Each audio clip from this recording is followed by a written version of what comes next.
Hello friends. आज हम काल परिवर्तन के नियम उदाहरण के साथ समझते हैं। सबसे पहले तो हम वर्तमान काल के तीन भेद सामान्य, अपूर्ण और पूर्ण, इनमें वाक्यों को कैसे बदलते हैं ये देखेंगे। किसी भी वाक्य को सामान्य वर्तमान काल में बदलने के लिए धातु के साथ ता, ती, ते और है या हूँ या हैं ये लिखते हैं। अब हम उदाहरण के साथ इसे समझते हैं। पहला वाक्य है, लड़का खेलता है। खेलता में खेल यह धातु है। धातु मतलब क्रिया का मूल रूप। इस वाक्य में लड़का यह पुल्लिंग है, इसलिए मूल क्रिया के साथ ता आया है। और लड़का यह एक वचन है, मतलब सिंगुलर है, इसलिए है आया है। अगर यहाँ बहुवचन होता, जैसे लड़के खेलते हैं, तो ता की जगह ते हो जाता और है की जगह हैं आता। दूसरा वाक्य है, लड़की पढ़ती है। लड़की यह स्त्रीलिंग है और पढ़ यह धातु है, इस धातु के साथ ती आया है। तीसरा वाक्य है, बच्चे नाचते हैं। बच्चे बहुवचन है, इसलिए नाच इस धातु के साथ ते शब्द आया है और है यह लिखते हैं। इसका मतलब है कि पुल्लिंग के साथ ता आता है और स्त्रीलिंग के साथ ती आता है। और जब बहुवचन होता है तब ते आता है। जब एक वचन होता है तब है आएगा और जब बहुवचन होगा तब हैं आएगा। तो फिर हूँ कब आता है? हूँ हमेशा मैं के साथ आता है, जैसे मैं पढ़ाई करती हूँ। अब हम अपूर्ण काल के नियम देखते हैं। लड़का खेल रहा है। यहाँ लड़का पुल्लिंग है, इसके साथ रहा आएगा। और लड़का एक वचन है, इसके लिए है लिखा है। लड़की पढ़ रही है। लड़की स्त्रीलिंग है तो रही आएगा और लड़की एक वचन है तो है आएगा। बच्चे नाच रहे हैं। बच्चे बहुवचन हैं, इसीलिए यहाँ रहे आएगा और है आएगा। तो जब वाक्य में पुल्लिंग होगा तब रहा लिखेंगे और स्त्रीलिंग होगा तब रही लिखेंगे। और एक वचन के लिए है लिखेंगे, बहुवचन के लिए हैं लिखेंगे। और मैं के साथ हमेशा हूँ आता है, जैसे मैं पढ़ाई कर रही हूँ। अब हम पूर्ण वर्तमान काल को समझते हैं। पूर्ण वर्तमान काल में धातु के साथ चुका, चुकी या चुके, इनमें से एक शब्द आता है जो कि लिंग और वचन के अनुसार आता है। साथ ही हूँ या है लिखते हैं।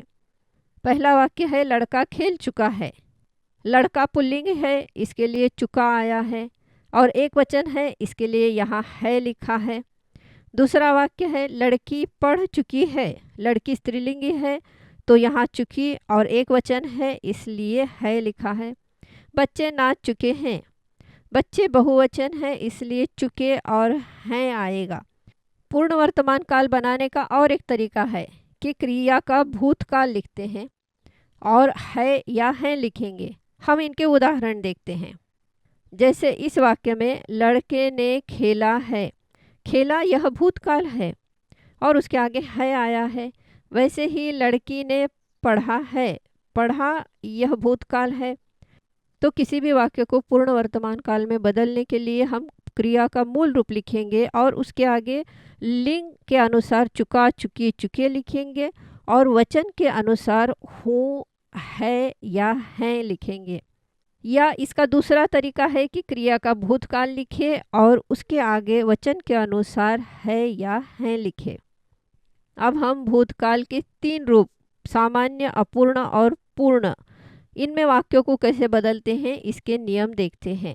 किसी भी वाक्य को सामान्य भूतकाल में बदलने के लिए धातु के साथ आ, ई या ए लिखते हैं। पुल्लिंग के साथ हमेशा आ लिखा जाता है, स्त्रीलिंग के साथ ई लिखा जाता है और बहुवचन के लिए ए लिखा जाता है। जैसे पहले वाक्य में लड़का खेला। लड़का पुल्लिंग है, खेल यह धातु है तो धातु प्लस आ, खेला हो गया। दूसरे वाक्य में लड़की यह स्त्रीलिंग है, पढ़ यह धातु है, उसके साथ ई जोड़कर पढ़ी हो गया। बच्चे नाचे। बच्चे बहुवचन है, नाच यह मूल क्रिया है, उसके साथ ए जोड़कर नाचे हो गया। अब हम अपूर्ण भूतकाल देखते हैं। वाक्य को अपूर्ण भूतकाल में बदलने के लिए धातु के साथ रहा था या रही थी या रहे थे ये लिंग और वचन के अनुसार लिखते हैं। जैसे लड़का खेल रहा था, लड़का पुल्लिंग है तो रहा था आया है। लड़की पढ़ रही थी में लड़की स्त्रीलिंग है तो रही थी हो गया। और बच्चे नाच रहे थे में बच्चे बहुवचन हैं तो रहे थे लिखेंगे। अब हम वाक्य को पूर्ण भूतकाल में कैसे बदलते हैं ये देखते हैं। किसी भी वाक्य को पूर्ण भूतकाल में बदलने के लिए क्रिया भूतकाल में लिखनी है और उसके साथ था या थी या थे लिखना है। पहला वाक्य है लड़के ने खेला था। खेला यह भूतकाल है और उसके साथ था आया है। लड़की ने किताब पढ़ी थी, पढ़ी यह भूतकाल है और क्योंकि यहाँ स्त्रीलिंग है तो थी आया है। बच्चे नाचे थे, नाचे यह क्रिया भूतकाल में है और बच्चे यह बहुवचन है इसलिए यहाँ थे आया है। भविष्यत काल में हम सिर्फ सामान्य भविष्यत काल समझेंगे। किसी भी वाक्य को भविष्यत काल में बदलने के लिए धातु के साथ इन शब्दों को लिखते हैं। तो इनमें से कौन सा शब्द कब लिखना है यह हम उदाहरणों के साथ समझेंगे। पहला उदाहरण है लड़का खेलेगा। यहाँ धातु है खेल, खेल के साथ एगा को ऐड किया है तो खेलेगा यह शब्द हो गया। लड़का पुल्लिंग है और एक वचन है इसलिए यहाँ एगा का प्रयोग किया गया है। दूसरे वाक्य में लड़की पढ़ेगी, लड़की स्त्रीलिंग है और एक वचन है इसलिए यहाँ पढ़ इस धातु में एगी ऐड हुआ है और पढ़ेगी हो गया। बच्चे नाचेंगे, इस वाक्य में बच्चे पुल्लिंग है, बहुवचन है इसलिए यहाँ एंगे ऐड हुआ है और नाचेंगे हुआ है। जैसे अगर यहाँ हम बच्चियाँ लिखते हैं तो बच्चियाँ स्त्रीलिंग हो जाएगा, बच्चियाँ नाचेंगी तो एंगी यह शब्द ऐड होगा। मैं पढ़ूंगा या मैं पढ़ूंगी, इसमें पढ़ यह धातु है, जब संज्ञा का पुल्लिंग रूप आएगा तब ऊंगा ऐड होगा और पढ़ूंगा हो जाएगा, जबकि स्त्रीलिंग रूप में पढ़ूंगी आएगा। तुम खेलोगे या तुम खेलोगी, इस वाक्य में तुम के लिंग के अनुसार ओगे या ओगी का प्रयोग किया जाएगा। जैसे अगर लड़का होगा तो ओगे आएगा खेलोगे और लड़की होगी तो ओगी तुम खेलोगी आएगा।